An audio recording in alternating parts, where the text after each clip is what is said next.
ওম শান্তি। আজ 16ই আগস্ট 2024 বাবার অমূল্য মধুর প্রাতমূল্যি শুনব।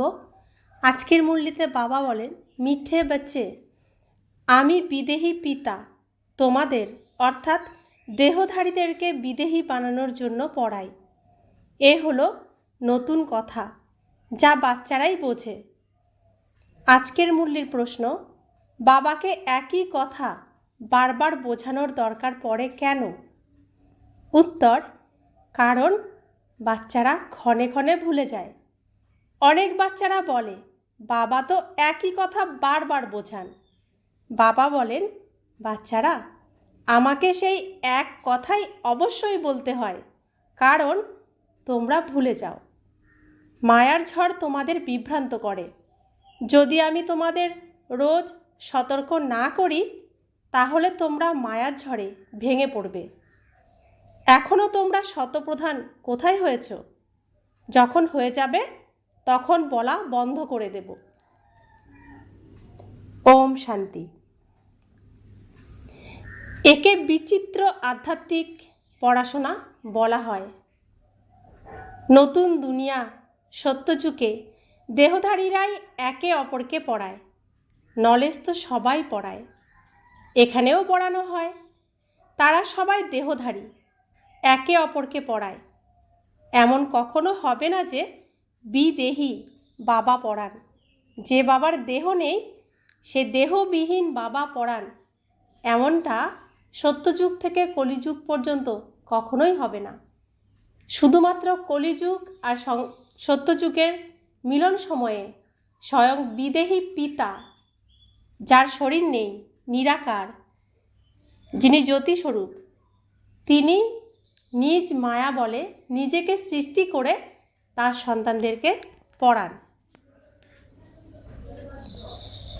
শাস্ত্র কৃষ্ণ ভগবানুবাজ লিখে দিয়েছে, সেটা হয়ে গেল দৈহিক।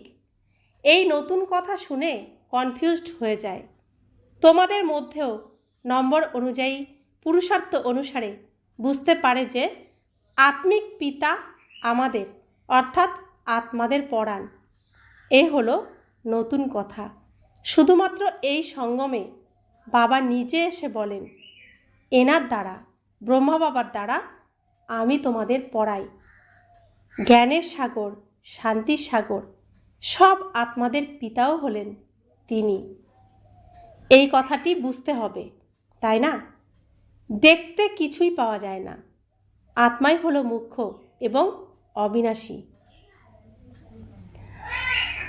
আমরা অনেক সময় বলি না, যা দেখা যায় তা সবসময় সত্যি হয় না, যা দেখা যায় না তাও অনেক বড় সত্যি। তো আমাদের এই শরীর আর পৃথিবীর যা কিছু দেখা যাচ্ছে সব কিছু সত্যি নয়।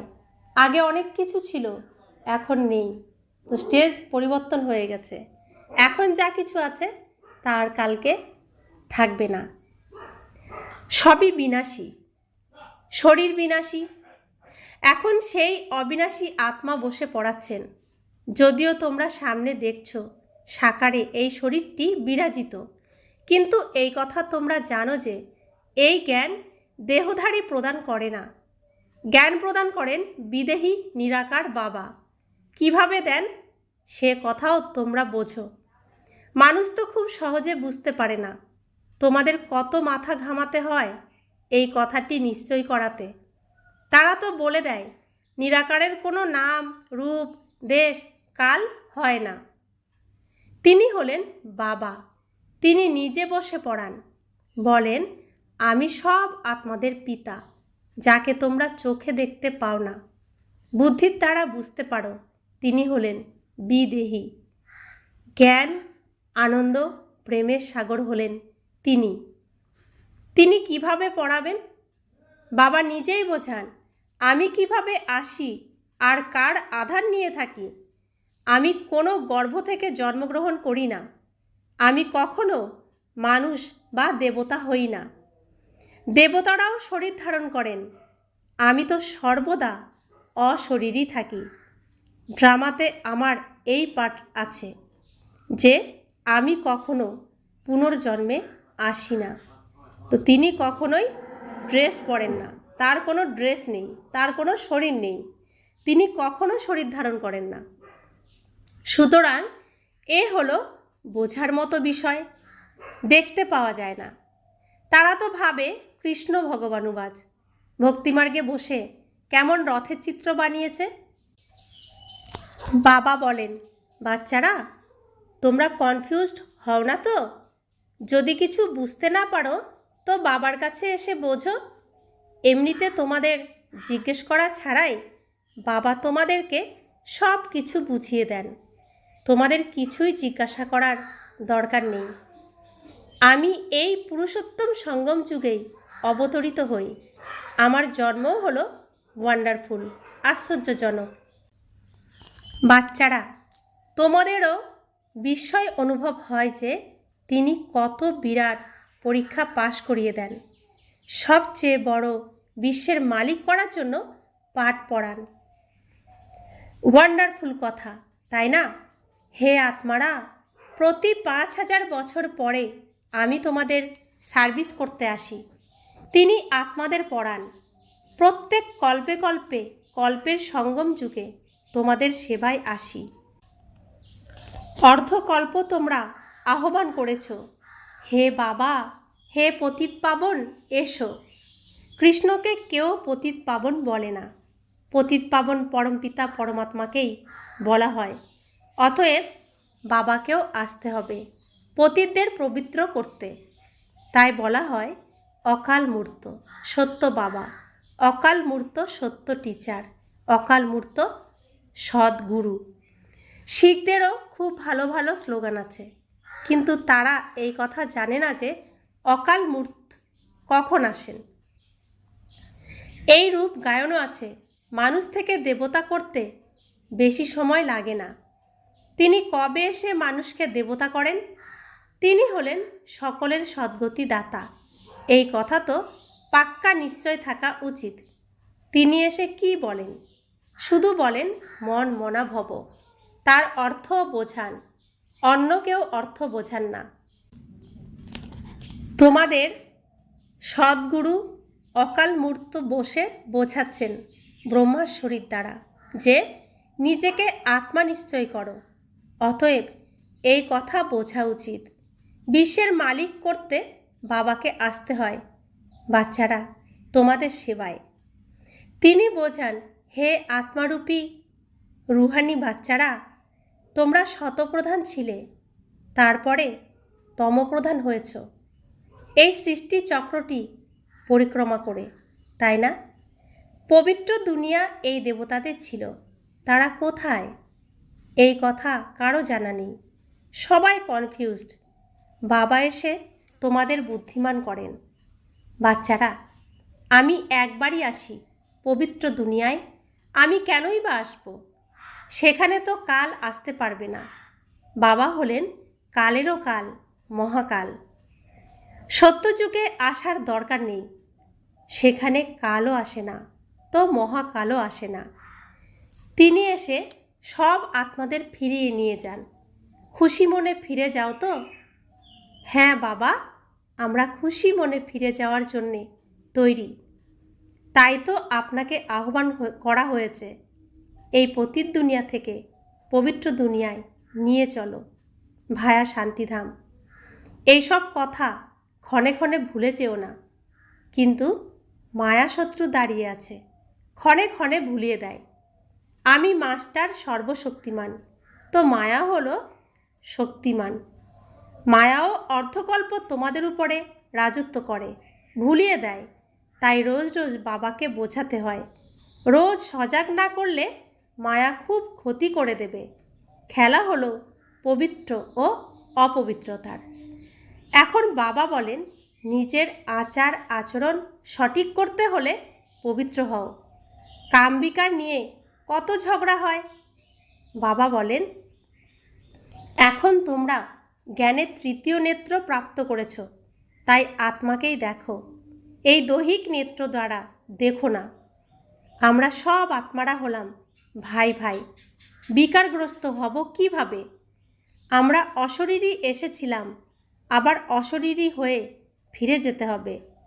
আত্মা শতপ্রধান এসেছিল, শতপ্রধান হয়ে ফিরে যেতে হবে সুইট হোমে। মুখ্য হলোই পবিত্রতার কথা। মানুষ বলে রোজ একই কথা বোঝান। ওম শান্তি। এই কথা তো ঠিকই আছে, কিন্তু যা কিছু বোঝানো হয় সেই মতন চলতেও তো হবে, তাই না? সেই মতো চলার জন্যই বোঝানো হয়, কিন্তু কেউ কি আর চলে?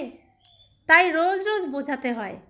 এমন কি আর বলে, বাবা তুমি রোজ যে কথা বোঝাও সেসব আমরা ভালোভাবে বুঝে নিয়েছি, এবারে আমরা তমপ্রধান থেকে শতপ্রধান হয়ে যাব, তুমি মুক্ত, এমন কি কেউ বলেছে?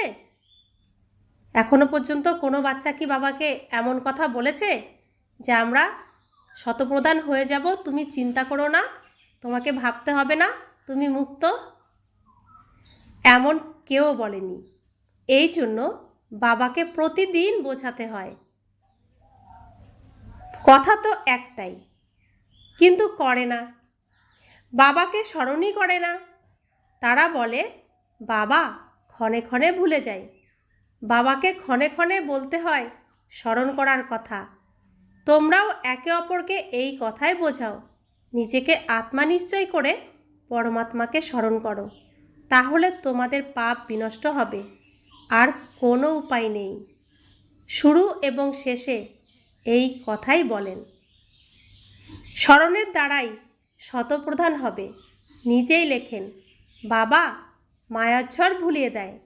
তাহলে বাবা কি সতর্ক করা ছেড়ে দেবেন?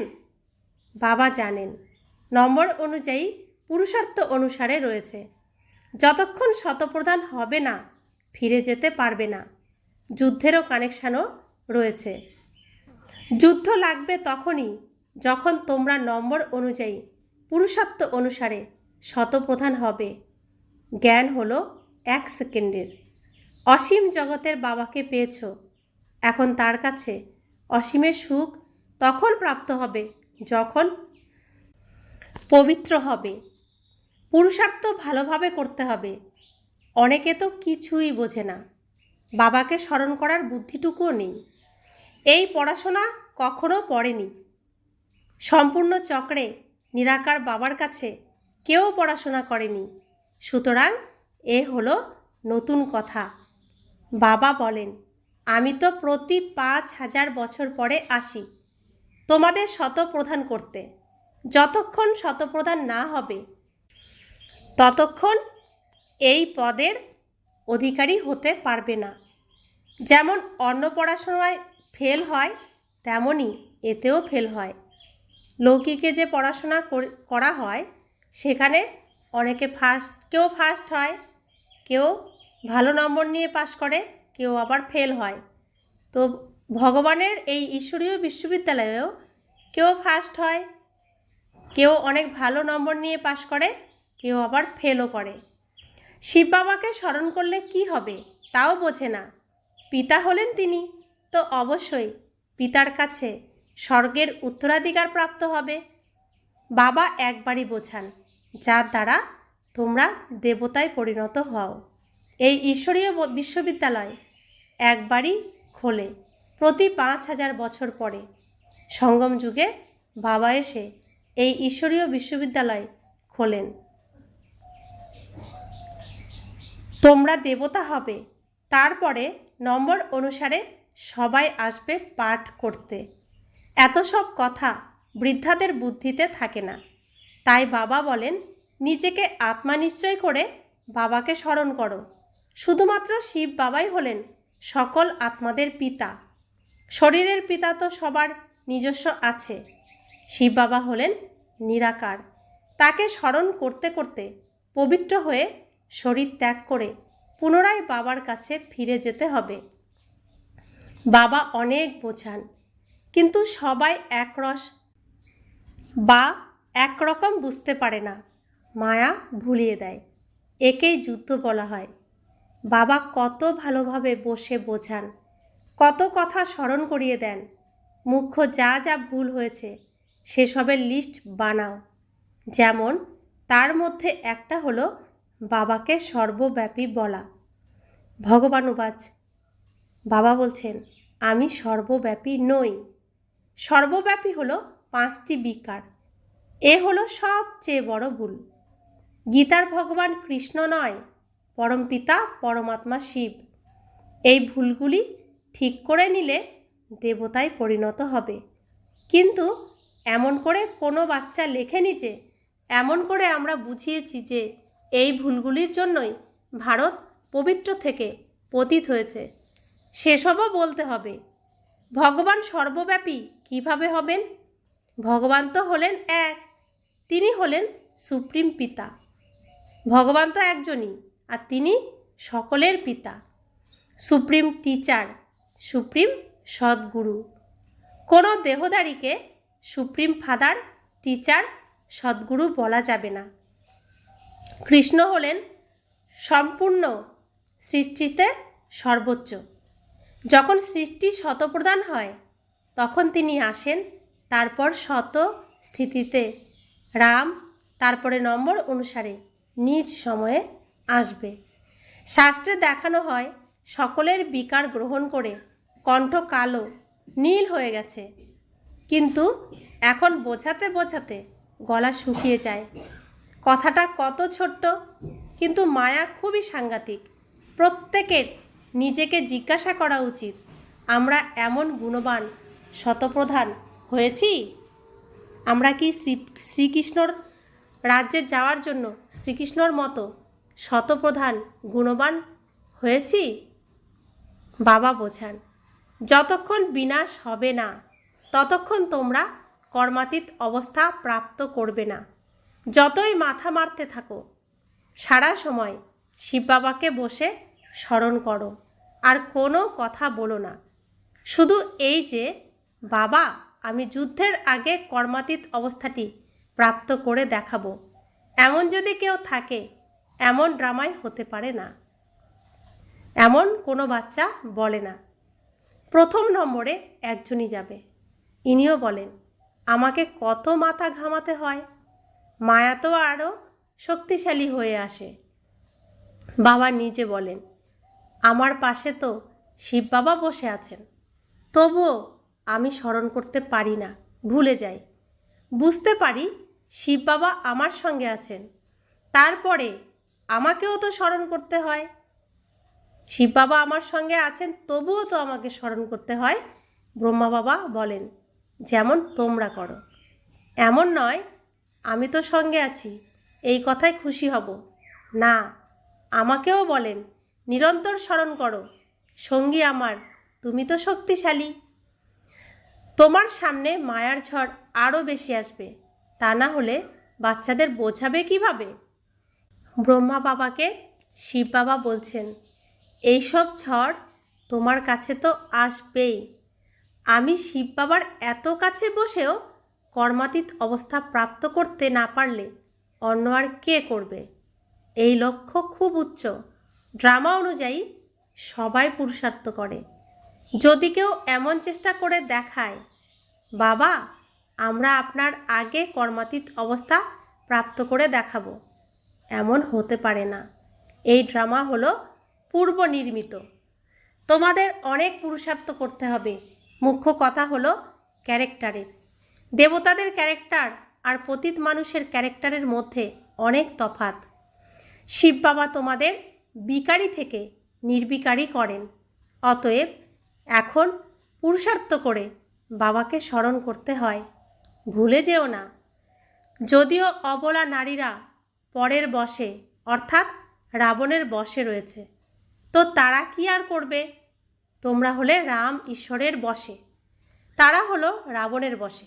সুতরাং যুদ্ধ চলতেই থাকে।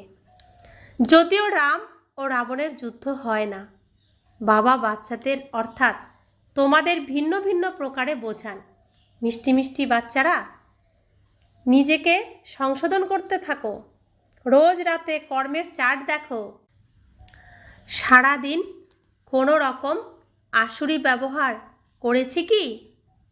বাগানে ফুল তো নম্বর অনুসারেই হয়, দুটি একই রকম হতে পারে না। সব আত্মারা নিজের নিজের পার্ট পেয়েছে। প্রত্যেক আত্মারূপী একটার পার্ট প্লে করতে থাকে। বাবাও এসে স্থাপনার কার্য সম্পন্ন করেই ছাড়েন। প্রতি 5000 বছর পরে এসে বিশ্বের মালিক করেন। তিনি হলেন অসীম জগতের বাবা।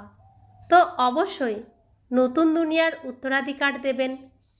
তিনি হচ্ছেন আমাদের সত্য পিতা, এই বিশ্বব্রহ্মাণ্ডের যিনি রচয়িতা।